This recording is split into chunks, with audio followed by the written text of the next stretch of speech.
প্রতিটা মানুষের নিজস্ব একটা দরজা থাকে।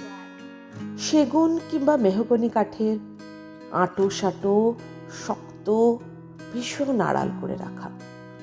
সেখানে হুটহাট যে কারো প্রবেশের অনুমতি নাই।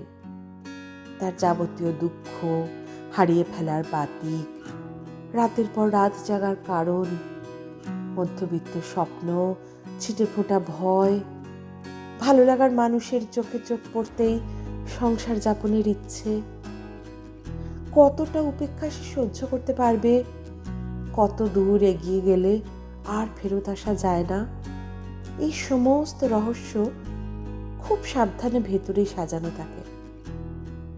মানুষ চায় না এগুলো কেউ জানুক, চায় না তার সমস্ত সত্যি কেউ উদ্ঘাটন করে নিক, কখনোই চায় না তার বুকে কেউ চিরতরে সহজ হোক, শক্তপোক্ত বাসা বাঁধুক, তার সুখ দুঃখ হাত দিয়ে নেড়ে ঘেঁটে দেখে নিক, কিংবা চায় না মনের দরজাটার একনিষ্ঠ চাবির মালিকানা কেউ পুরোপুরি পেয়ে যাক।